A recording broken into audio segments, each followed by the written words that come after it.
صحابہ کرام نے حضور اقدس صلی اللہ علیہ وآلہ وسلم سے یہ سوال کیا کہ چاند کبھی بڑا نظر آتا ہے، کبھی چھوٹا نظر آتا ہے، تو یہ چاند کی مختلف حالتیں کیوں نظر آتی ہیں؟ اس میں کیا حکمت ہے؟ یسألونک عن الاہلہ، محبوب آپ سے لوگ چاند کی مختلف حالتوں کے بارے میں سوال کرتے ہیں۔ قل، آپ فرمائیے، ہی مواقیت للناس والحج، یہ چاند کی مختلف حالتیں مواقیت ہیں، وقت معلوم کرنے کا ذریعہ ہے لوگوں کے لیے اور خصوصاً حج کے لیے۔ اسلامی عبادات جتنی بھی ہیں ان کا تعلق چاند سے ہے۔ حج کا مہینہ، قربانی، عید، رمضان اور جو دن منائے جاتے ہیں سب کا تعلق چاند کی تاریخوں سے ہے۔ چاند یہ واحد آسمانی کیلنڈر ہے کہ چاند دیکھ کر آپ بتا سکتے ہیں کہ اس وقت اس قمری مہینے کی یہ تاریخ ہے، ورنہ جہاں تک شمسی تاریخ کا تعلق ہے جسے عرف میں انگریزی تاریخ کہتے ہیں، اگر میں آپ سے یہ پوچھوں کہ آج دسمبر کی کیا تاریخ ہے تو جیسے معلوم ہے وہ بتا سکتا ہے، مگر زمین و آسمان میں کوئی ایسی نشانی موجود نہیں ہے کہ جسے دیکھ کر، سورج کو دیکھ کر یا چاند کو دیکھ کر یا پہاڑ کو دیکھ کر کوئی بتا سکے کہ آج دسمبر کی یہ تاریخ ہے۔ وَلَيْسَ الْبِرُّ بِأَن تَأْتُوا الْبُيُوتَ مِن ظُهُورِهَا، اور نیکی یہ نہیں کہ تم گھروں میں پیچھے سے چھلانگ مار کر آؤ۔ لوگ جب حج کے لیے نکلتے زمانے جاہلیت میں تو جب یہ حج سے واپس آتے تو دروازے سے نہیں آتے، دیوار پھلانگ کر پیچھے سے چھلانگ مار کے آتے اور اسے بہت بڑی نیکی سمجھتے۔ فرمایا یہ کوئی نیکی نہیں ہے، وَلَٰكِنَّ الْبِرَّ مَنِ اتَّقَىٰ، ہاں نیکی یہ ہے کہ تقوی اختیار کرو، اللہ سے ڈرو۔ وَأْتُوا الْبُيُوتَ مِنْ أَبْوَابِهَا، اور گھروں میں ابواب دروازوں ہی سے آیا کرو۔ وَاتَّقُوا اللَّهَ، اور اللہ سے ڈرو۔ لَعَلَّكُمْ تُفْلِحُونَ، تاکہ تم کامیاب ہو جاؤ۔ پہلے جہاد کرنے کا حکم نہیں تھا، پھر جہاد کی اجازت دی گئی۔ وَقَاتِلُوا فِي سَبِيلِ اللَّهِ، اللہ کے راستے میں جہاد کرو، لڑو۔ الَّذِينَ يُقَاتِلُونَكُمْ، ان سے جہاد کرو جو تم سے لڑتے ہیں۔ وَلَا تَعْتَدُوا، اور حد سے نہ بڑھو، کسی بے گناہ کو قتل نہ کرو، درخت نہ جلاؤ، آبادیوں کو آگ نہ لگاؤ، عورتوں، بچوں، بوڑھوں کو قتل نہ کرو، جو تمہارے مقابلے میں آئے اسی سے جہاد کرو۔ ان اللہ لا يحب المعتدین، بے شک اللہ تعالی حد سے بڑھنے والوں کو پسند نہیں فرماتا۔ وَقْتُلُوهُمْ، اور تم مقابلے میں آنے والے کافروں کو قتل کرو۔ حَيْثُ ثَقِفْتُمُوهُمْ، جہاں کہیں تم انہیں پاؤ۔ وَأَخْرِجُوهُمْ، اور انہیں نکالو۔ من حیث اخرجوکم، وہاں سے جہاں سے انہوں نے تمہیں نکالا، یعنی انہیں مکے سے نکال دو کہ انہوں نے تمہیں مکے سے نکالا تھا، اب مکہ فتح ہو گیا، اب تم انہیں مکے سے باہر کرو۔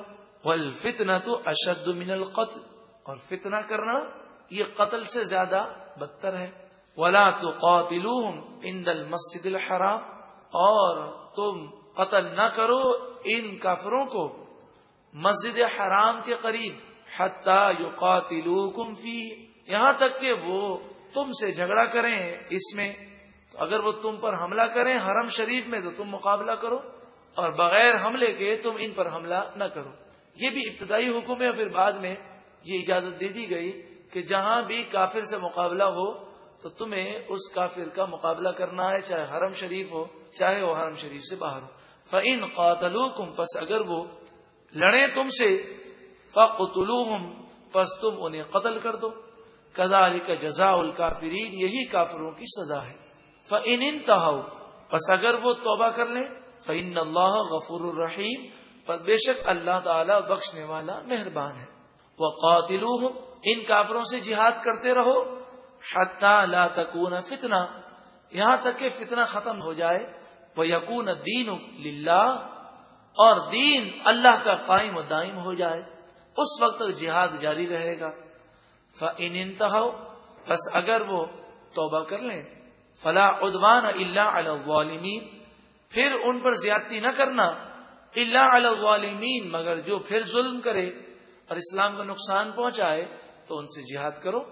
الشہر الحرام بالشہر الحرام، حرمت والے مہینوں کے بدلے میں حرمت والے مہینے ہیں۔ والحرمات قصاص، اور حرمتوں میں آپس میں بدلہ ہے، مطلب یہ اگر وہ حرمت والے مہینوں کا احترام نہیں کرتے، وہ مسجد الحرام کا احترام نہیں کرتے، تم پر حملہ کرتے ہیں، تم پریشان نہ ہو، تم بھی انہیں جواب دے سکتے ہو، اور تمہیں کوئی گناہ نہیں ہوگا۔ 7 ہجری میں مسلمان عمرے کا احرام باندھ کر مکے میں داخل ہوئے۔ اس وقت مکہ فتح نہیں ہوا تھا، تو مسلمانوں کو یہ فکر تھی ہم احرام کی حالت میں ہیں اور مسجد الحرام میں ہیں، حرم شریف میں ہیں، اور مہینہ بھی ذی قعدہ حرمت والا ہے۔ اگر انہوں نے ہم پر حملہ کر دیا تو ہم تو انہیں مار نہیں سکیں گے، کیونکہ اس حالت میں قتال کرنا جائز نہیں، تو مارے جائیں گے۔ تو اس پر یہ آیت کریمہ نازل ہوئی کہ اگر وہ تم پر حملہ کرتے ہیں تو تم جواب دے سکتے ہو۔ فَمَنِ اعْتَدَىٰ عَلَيْكُمْ، پس جو کوئی تم پر ظلم کرے، فَاعْتَدُوا عَلَيْهِ بِمِثْلِ مَا اعْتَدَىٰ عَلَيْكُمْ، پس تم اس سے بدلہ لو جتنا اس نے تم پر ظلم کیا۔ وَاتَّقُوا اللَّهَ، اور اللہ سے ڈرو۔ وَاعْلَمُوا، اور خوب سمجھ لو، ان اللہ مع المتقین، بے شک اللہ تعالی پرہیزگاروں کے ساتھ ہے۔ تم تقوی اختیار کرو گے تو اللہ تمہاری غیب سے مدد فرمائے گا۔ وَأَنفِقُوا فِي سَبِيلِ اللَّهِ، اور اللہ کے راستے میں خرچ کرو۔ وَلَا تُلْقُوا بِأَيْدِيكُمْ إِلَى التَّهْلُكَةِ، اور اپنے ہاتھوں ہلاکت میں نہ پڑو۔ اللہ کی راہ میں خرچ نہ کرنا اپنے ہاتھوں ہلاکت میں پڑنا ہے۔ وَأَحْسِنُوا، اور نیکی کرو۔ إِنَّ اللَّهَ يُحِبُّ الْمُحْسِنِينَ، بے شک اللہ تعالی نیکی کرنے والوں کو پسند فرماتا ہے۔ وَأَتِمُّ الْحَجَّ وَالْعُمْرَةَ لِلَّهِ، اور حج اور عمرہ اللہ کے لیے پورا کرو، لوگوں کو دکھانے کے لیے نہیں کہ حاجی صاحب ہو گئے، عمرہ کرنے والے ہو گئے، لوگ کہیں جی ماشاءاللہ حج پر حج کرتے ہیں، عمرہ پر عمرہ کرتے ہیں۔ للہ، یہ حج و عمرہ کس کے لیے کرنا ہے؟ اللہ کے لیے۔ فَإِنْ أُحْصِرْتُمْ، پس اگر تم گھیر لیے جاؤ اور تمہیں احرام کی حالت میں روک لیا جائے، مثلا کوئی احرام کی نیت کر کے یہاں کراچی سے جدہ پہنچا، تو جدہ ایئرپورٹ پر امریکی CIA کے لوگ بیٹھے ہیں اور وہ پہلے پاسپورٹ خود چیک کرتے ہیں، جب وہ کلیئر کرتے ہیں تو سعودی گورنمنٹ حاجی کو اور عمرہ کرنے والے کو سعودیہ میں داخل ہونے دیتی ہے۔ یہ حالت تو مسلمانوں کی ہے۔ اب CIA کو یہ خطرہ پڑ جائے کہ اس کی شکل القاعدہ کے اس شخص سے ملتی ہے تو وہ نہ عمرہ کرنے دیتے ہیں، نہ حج کرنے دیتے ہیں، دوبارہ پاکستان بھیج دیتے ہیں یا جیل میں بند کر دیتے ہیں۔ تو وہ تو حالت احرام میں وہ کیا کرے؟ تو فرمایا فَمَسْتَيْسَرَ مِنَ الْهَدْيِ، احرام اتارنے سے پہلے جو اس کی طاقت ہو وہ قربانی کرے۔ تو اب احرام بغیر عمرے کے بغیر حج کے وہ اتار رہا ہے تو اسے ایک قربانی کرنی ہوگی حرم شریف میں۔ تو اگر اس کے لیے ممکن ہو تو حرم شریف میں جو اس کے ساتھی ہوں یا جو آگے جا رہے ہیں ان کو رقم دے دے کہ بھئی میری طرف سے اب حرم شریف میں قربانی کر دیں، اور جب وہ قربانی کر دیں تو وہ اپنا احرام اتار دیں۔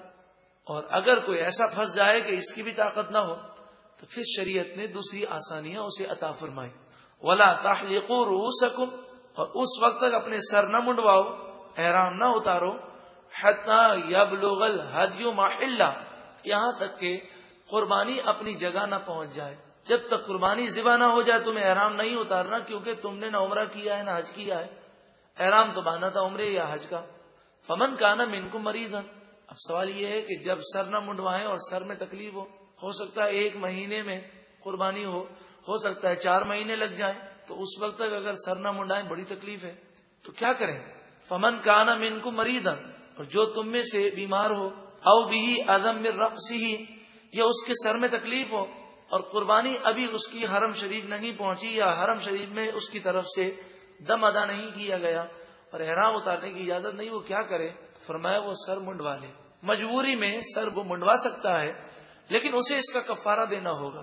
ففدیۃ من صیام، تو اس پر فدیہ لازم ہے 3 روزے رکھنے کا، او صدقۃ، یا 6 مسکینوں کو صدقہ فطر دینے کا، 40 روپے، وہ پاکستان میں ہے تو، اور اگر وہاں پر ہے تو 4 ریال 6 مسکینوں کو دے دے۔ او نسکن، یا پھر ایک الگ سے اسے مزید دم دینا ہوگا بعد میں کہ اس نے سر منڈوا لیا اپنی قربانی وہاں پہنچنے سے پہلے، تو اس کا دم الگ ہوگا۔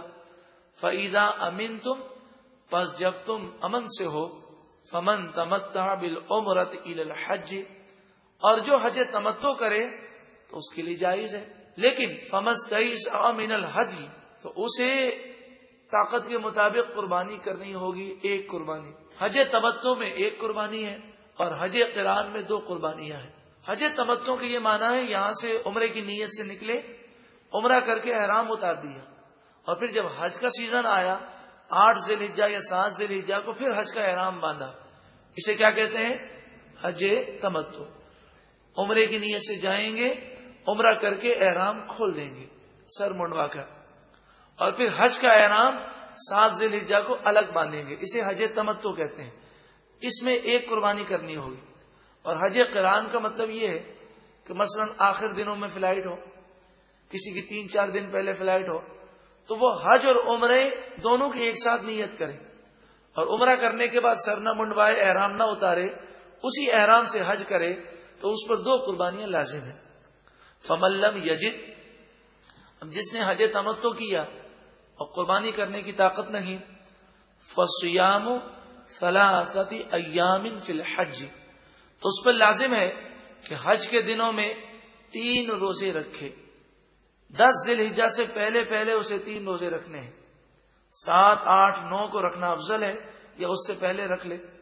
حج کا احرام باندھ کر پھر 3 روزے رکھنے ہیں۔ تو اگر اس سے پہلے رکھنے ہیں تو حج کا احرام پہلے باندھ لے گا۔ مثلا 6 ذی الحجہ کو حج کا احرام باندھ کر 7، 8، 9 ان 3 دن وہ روزہ رکھے، اس کفارے میں کہ اس کے پاس قربانی کرنے کی طاقت نہیں۔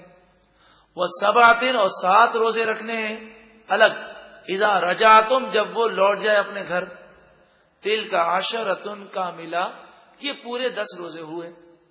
ذالک لمن لم یکن اہلہ حاضر المسجد الحرام، حج تمتع وہی کر سکتا ہے کہ جو حرم شریف کا رہنے والا نہ ہو، جو میقات کے باہر سے آئے، جیسے پاکستان والے ہیں۔ جدہ کا رہنے والا حج تمتع نہیں کر سکتا، بلکہ ایام حج میں ان کے لیے عمرہ کرنا ہی درست نہیں ہے۔ ایام حج شوال کا مہینہ، ذی قعدہ کا مہینہ اور ذی الحجہ کے 10 دن، ان دنوں میں جدہ کے رہنے والے، مکے کے رہنے والے کو عمرہ کرنے کی اجازت نہیں ہے۔ حج تمتع صرف وہی کر سکتا ہے جو میقات کے باہر سے آئے۔ واتقوا اللہ، اور اللہ سے ڈرو، واعلموا، اور خوب جان لو، ان اللہ شدید العقاب، بے شک اللہ تعالی شدید عذاب دینے والا ہے۔ اب سوال یہ ہے کہ جو جدہ کے رہنے والے ہیں وہ ایام حج میں کیا کریں؟ ایام حج میں وہ طواف کر سکتے ہیں اور حج کا احرام باندھ کر وہ حج ادا کر سکتے ہیں، لیکن انہیں عمرہ کرنے کی اجازت نہیں۔ اس کی وجہ مفسرین یہ بیان کرتے ہیں، چونکہ باہر سے مہمان بہت زیادہ آتے ہیں، اگر یہی سارے لوگ عمرہ کرنے میں لگ جائیں گے لوگوں کو دقت پیدا ہوگی، اس لیے شریعت نے وہاں کے رہنے والوں کو ان دنوں میں عمرہ کرنے کی اجازت نہیں دی۔ صحابہ کرام نے حضور اقدس صلی اللہ علیہ وآلہ وسلم سے یہ سوال کیا کہ چاند کبھی بڑا نظر آتا ہے، کبھی چھوٹا نظر آتا ہے، تو یہ چاند کی مختلف حالتیں کیوں نظر آتی ہیں؟ اس میں کیا حکمت ہے؟ یسألونک عن الاہلہ، محبوب آپ سے لوگ چاند کی مختلف حالتوں کے بارے میں سوال کرتے ہیں۔ قل، آپ فرمائیے، ہی مواقیت للناس والحج، یہ چاند کی